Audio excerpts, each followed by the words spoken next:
kaugnay sa pagtutorture ng kanilang mga kabaro sa isang suspect. Nakumpirma na nila kung saan naganap yung pagtutorture na yun. Pero hindi pa matiyak kung sino ang pulis na gumawa nito. Nakatutok si JP Soriano. Kinumpirma ng PNP National Capital Region na sa PCP Station 2 Asuncion ng Manila Police District naganap ang kontrobersyal na video na ito na pagpapahirap sa isang pinaghihinalaang hold-upper. Sa investigasyon ng NCRPO, sinadyang ayusin ang itsura ng presinto kung saan nangyari ang torture incident. Inalis daw ang mga kwadro at ilang bangko. Yun po yung eksakto pong yun sa video. Confirm po yun? Confirm po na yun ang video. Halos patapos na ang investigasyon ng buong task force. Sa investigasyon din lumalabas daw na isang pinaghihinalaang hold-upper ang taong ito na pinahihirapan at sinasaktan. Pero kung si Senior Inspector Joselito binayog ang taong ito na nagpapahirap at nananakit, di pa matiyak ng mga investigador. Unless the evidence prove kung mas madami pang ebidensya. Nakaharap at nakausap ng GMA News si binayog na hawak ngayon ng MPD. Hindi nito itinanggi o inamin na siya ang taong ito na nangto-torture sa video. Hindi raw siya nagtatago. Haharapin at sasagutin daw niya ang akusasyon sa tamang lugar at panahon. May abogado rin daw siyang tutulong sa kanya. Hindi pa rin tiyak ng pulisya kung ang pamilyang dumulog sa Commission on Human Rights kahapon ang totoong kaanak ng torture victim. Iniimbestigahan pa raw nila ang pagkakakilanlan ng suspect. Meron kaming reports and in due time, not to prevent other people at saka yung to bring out more evidence, we'll do that. I cannot answer that as of now. Tiniyak naman ng NCRPO na hindi talamak ang pangtotorture ng mga pulis. Hindi rin daw nila palalampasin ang mga kabarong mapapatunayang gumagawa nito. Ina-assure lang ng PNP na yung thinking nila that the PNP will hide anything. We will not hide anything. We will be transparent about everything and we assure you na yung ganitong klaseng pulis walang lugar sa hanay ng kapulisan. JP Soriano, nakatutok, 24 oras. Lalo pa hong dumami ang kaso ng dengue nitong nakalipas na linggo. Sa datos ng Department of Health, tumaas ng mahigit 65% o 65% ang mga na-dengue. Kumpara po yan sa parehong panahon nung nakalipas sa taong 2009, nakatutok si Marie Sumali. Sa loob lang ng isang linggo, mahigit 8,000 bagong kaso ng dengue ang naitala ng Department of Health. Umakyat na sa mahigit 48,000 kaso ng dengue ang naitatala simula Enero. Dito sa San Lazaro Hospital, may 62 bagong admission mula kahapon hanggang kaninang umaga. Natatakot po kasi hindi ko akalain na magkakaroon siya ng ganito eh. Dahil kala ko lang po trangkaso lang. Yung pala, ayan na, doon na namin nakita nung sumuka siya ng dugo. Sumisikip yung dibdib, hindi siya makahinga. Nahihirapan sa huminga. Tsaka maraming lumalabas na mga rashes, pula-pula. Tsaka hindi kumakain, masakit yung tiyan. Ayon sa Department of Health, nakakaalarma na ang sitwasyong ito. Aabot kasi sa 65.8% ang itinaas ng bilang na matinamaan ng dengue mula Enero hanggang Agosto ngayong taon, kumpara naman sa mga tinamaan ng dengue ng parehong panahon noong 2009. Isa raw sa sanhi ng biglang pagtaas ng bilang ng mga dengue cases ay ang pabugso-bugsong pag-ulan. Ang naiipong tubig ay maaaring pamugaran ng mga lamok na may dalang dengue.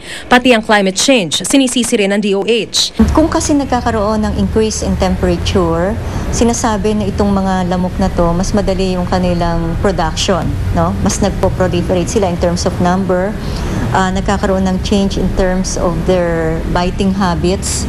Isa sa pinag-aaralan ngayon ang mga strain ng dengue na umiikot sa isang lugar. First strain, nagkaroon ka na ngayon. In this season or any part of this year, nagkaroon ka. So you're counted.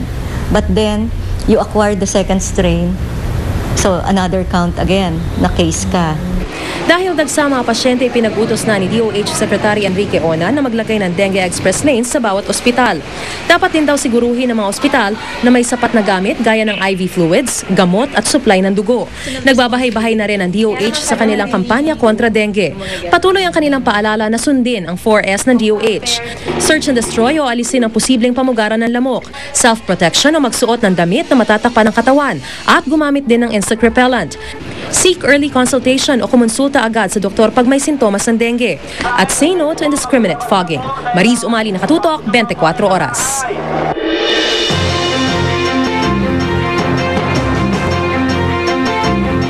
Naaliw si Pangulong Noynoy Aquino sa pagbisita niya sa isang motor show sa Pasay.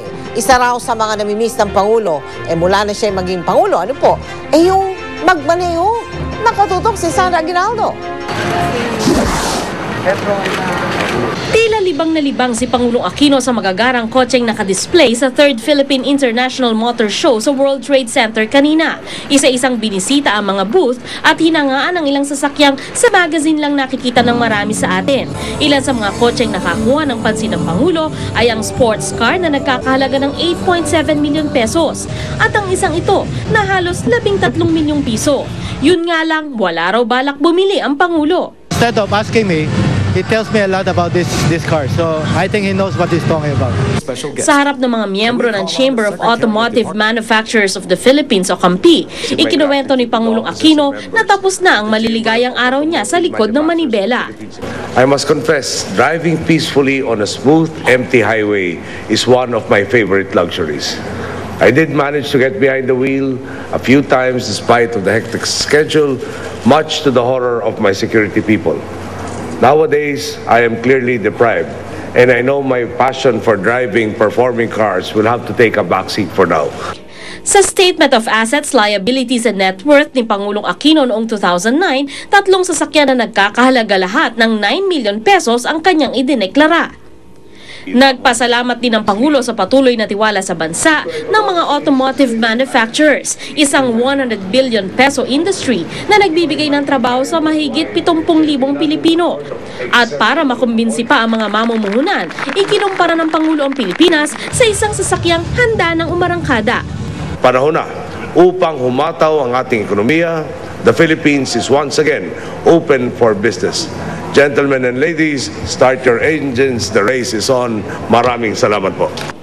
Hiniling ng mga nakinig sa Pangulo, sugpuin ang smuggling ng sasakyan at ipagbawal ang imported second-hand vehicles. What we have in common with our ASEAN neighbors is the prohibition of imported used vehicles. Sadly, what sets us apart is the lack of the strict implementation of the ban. Without it, the auto industry cannot achieve its full potential. Natanong din ng media ang pananaw niya tungkol sa hiwalayang Chris Aquino at James Yap. Tumangging magbigay ng payag ang Pangulo para raw hindi maimpluwensya ng Korte at ang Office of the Solicitor General. Pero kaugnay sa panukalang payagan ng divorce sa Pilipinas, ito ang opinyon ng Pangulo. In divorce is a no-no, but in legal separation, that will be very, very stringent. You really have to ascertain that there really are irreconcilable differences. They should be allowed to remarry. Parang legal separation ngayon, tapos cannot marry. Parang kawawa naman yung mga nagkamali for life now. Sandra Aguinaldo, nakatutok, 24 oras. Susunod! Panukalang batas laban sa pambubuli o yung mga nagsisiga-siga na mga nangaapi pa, iniahin sa Kongreso. Sa bansang Espanya, toro, tumalon, palabas sa bullring. Ito na! Ayun! Sinugod na mga manunood. Takbuhan sila. Richard Gutierrez nagkwento tungkol sa karanasan nila sa Survivor Philippines. Minulto raw sila dun sa isla. Ang pagpirma ni Trudy Sliit ng kontrata sa GMA Network na puno ng tawanan. Ang dami namang mikropono niyan. Mapapanood natin sa pagpapatuloy ng 24 oras.